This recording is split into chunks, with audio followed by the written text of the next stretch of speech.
ዝም ብሎ የሚባሉ ነገሮችን መጥተው ሰዎች የሚጠይቁ ሰዎች አሉ። እሱ ምን ይላሉ? ዲጂታል ቢዝነስ ላይ ስትገቡ መጀመሪያ የገባችሁ ሰዎች ትልልቅ ላይ ያሉትን ትጠቅማላችሁ እንጂ እናንተ አትጠቀሙ ብለው ያወራሉ። ይሄ እውነት ለመናገር ከእውነት የራቀ ነው። እውነቱ ግን ይሄ አይደለም። እነሱ የወሰዱትን ትሬኒንግ እኛም እንወስዳለን። እኔ የወሰድኩትን ትሬኒንግ እናንተም ትወስዳላችሁ እና እንደዚህ እየተቀጣጠለ ነው የሚሄደው። እናንተ ደግሞ ስራችሁ ላይ ፎከስ ካደረጋችሁ፣ ኮንሲስቲንት ሆናችሁ ከሰራችሁ፣ አላማችሁን ካወቃችሁ እነሱ የደረሱበት የማደርሱበት ምክንያት ምንም ነገር የለም ማለት ነው። እና ይሄ በጣም ብዙ ነገር የሚደግፈን ነገር አለ። ስቴፕ ባይ ስቴፕ ትሬኒንግ አለን፣ ኮች አለን፣ ሜንቶር አለን፣ ኮሚኒቲ አለን። በእነዚህ ሁሉ ተደግፈን ነው የምንሰራው ማለት ነው።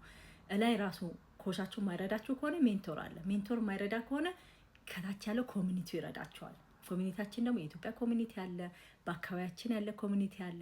ትልቅ የ280 ሺህ የሚያክል ደግሞ ከወርልድ ዋይድ የሆነ ኮሚኒቲ ውስጥ ነው እየሰራን ያለ ነው እና ከነሱ ሁሉ ጥቅም ማግኘት ትችላላችሁና ቶፕ ያሉት ብቻ ተጠቃሚ አይደሉም፣ ግን ከታች ያሉትም እያደጋችሁ እየተማራችሁ ስትሄዱ ትዕግስት ካላችሁ ውጤት የማታመጡበት ምክንያት የለምና ላይ ያሉት ብቻ ተጠቃሚ ሳይሆን የሚሆኑት ታች ያሉትም እያደጉ እየሄዱ ተጠቃሚ ይሆናሉ።